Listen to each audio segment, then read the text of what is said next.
Shri Gurubhyo Namaha. This is Chandani from Pun Vidyashram School. Welcome back to the session. This session is a continuation of separation of substances.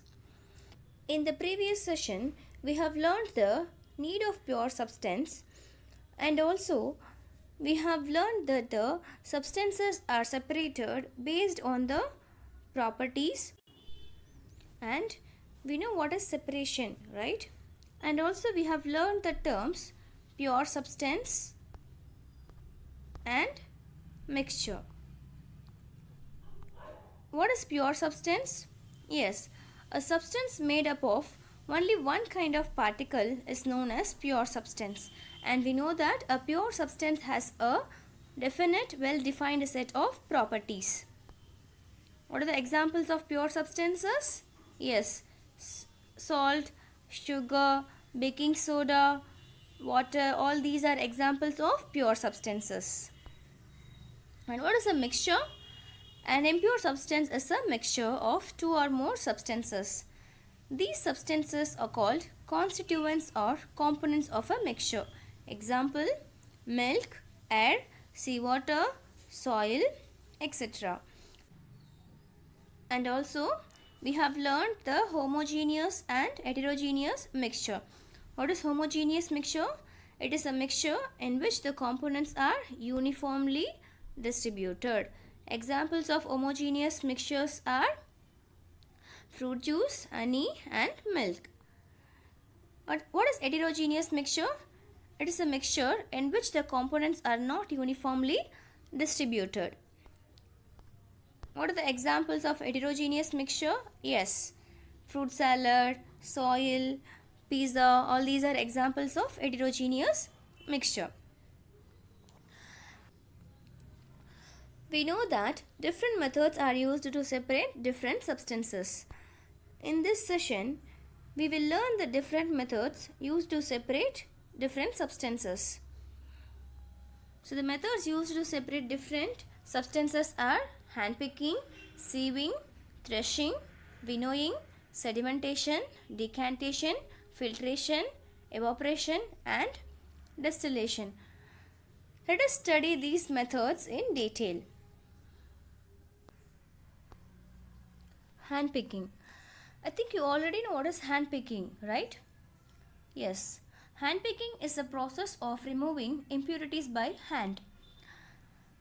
This is the simplest method of separating unwanted substances from the useful ones. Handpicking is preferred when the quantity of a mixture is small, impurities are fewer in number, and impurities are different in size, shape, and color. Grains and pulses generally contain small stones and other unwanted materials as impurities. These need to be separated before cooking. The impurities can be removed by hand.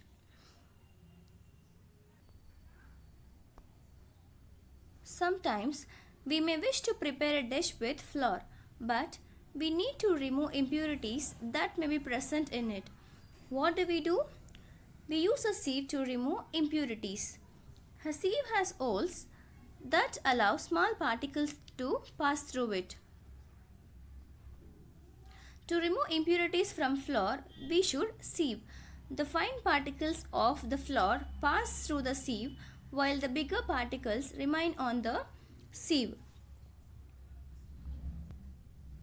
The method by which two substances are separated by passing the mixture through a sieve is called sieving. Sieving is used to separate a mixture in which components are of different sizes. Small pebbles are separated from sand at construction sites by the process of sieving. The small pebbles remain on the sieve and the finer sand particles pass through the holes of the sieve. And the next method of separation is threshing. We eat rice and wheat. How are these produced and processed?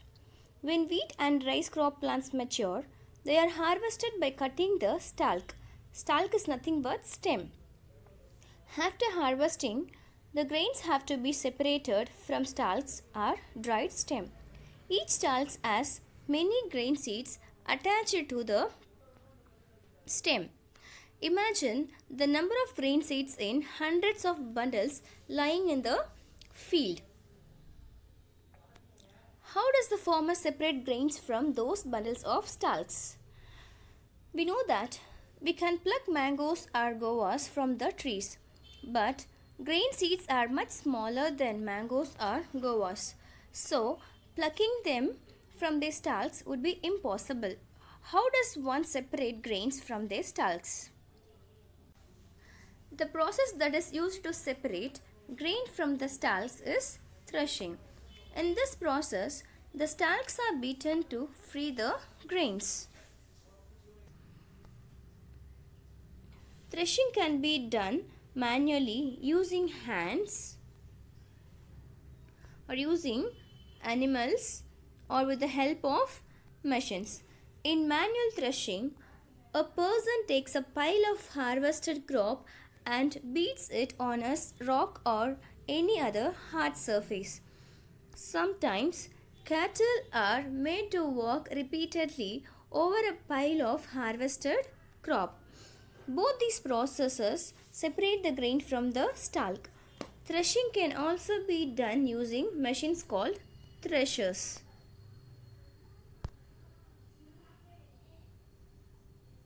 And the next separation technique is winnowing. The process of separation of lighter particles from heavier particles with the help of wind is called winnowing. This method is commonly used for separating grains from husk. Husk is nothing but the outer covering of the grains. Here you can see the husk. Grain and chaff mixture is held high from the ground in a basket. Then the mixture is allowed to fall slowly. The grain being heavier falls vertically. Chaff on the other hand is lighter and is therefore blown away by the wind and forms a separate heap at short distance. Threshing and winnowing are separation techniques used in agriculture practices. Separation of soluble solids from liquids.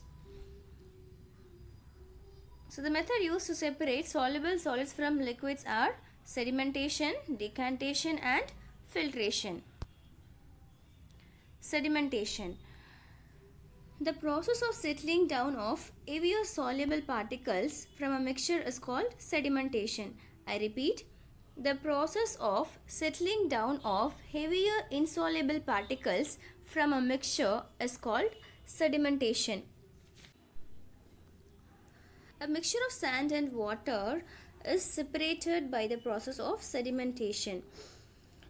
So in this process, the mixture of sand and water is allowed to stand for some time undisturbed. You will observe that the sand particles start settling down at the bottom of the beaker, forming a sediment, and the clear liquid which is present above the sediment is called supernatant. What is sediment? A solid particles which settles down at the bottom of the beaker is called sediment, and the clear liquid which is present above the sediment is called supernatant. The clear liquid above the sediment is gently poured off into another beaker without disturbing the sediment. This process of transferring the clear liquid without disturbing sediments is known as decantation. What is decantation? The process of transferring clear liquid without disturbing sediments is known as decantation. Sedimentation and decantation methods are usually used in combination for separating insoluble solids from a liquid. So, separating a mixture of sand and water, we will use sedimentation and decantation method.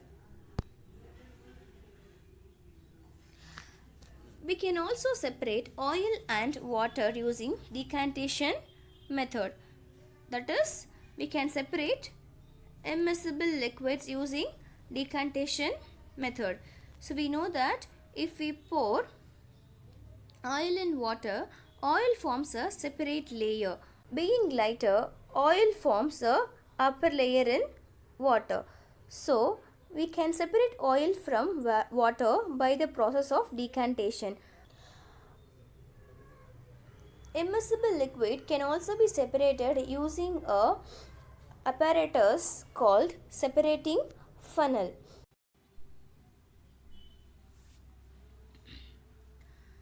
Two miscible liquids such as oil and water can be separated using a separating funnel. When two immiscible liquids are placed in a separating funnel, we can see the distinct layers of immiscible liquids. If oil and water are taken in a separating funnel, oil forms the upper layer and water, being heavier, forms the lower layer. The stopper or tap is opened to collect the lower layer, that is water, in the beaker.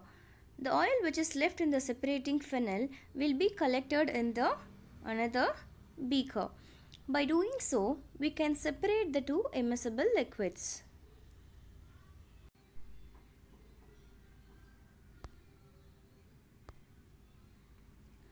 Another simple method for removing suspended impurities from the liquid is filtration. It is the process of removing an insoluble substance from a liquid by allowing it to pass through a filter paper or muslin cloth. The filter paper is similar to blotting paper. It contains many small holes. These holes are large enough to allow water to pass through but do not allow particles of insoluble substances like chalk powder, clay, and sand. The liquid which we obtain after filtration is called filtrate. The solid particles which remain on the filter paper is called residue. What is filtrate? The liquid which we obtain after filtration is called filtrate. What is residue? The solid particles which remain on the filter paper is called residue. Filtration is often used in our homes, laboratories, and industries. Preparing tea involves filtration. While making cottage cheese at home, solid paneer is separated from the liquid by filtration through a muslin cloth. Our water supply is filtered through a bed of gravel, sand, and charcoal. The sewage water is also filtered by using large metallic measures to avoid choking of sewers. In this session, we have learned the methods of separation of solids from other solids such as handpicking, sieving, threshing, and winnowing. And also, we have learned the separation of soluble solids from liquids such as sedimentation, decantation, and filtration. In the next session, we will learn the separation of soluble solids from liquids. Thank you.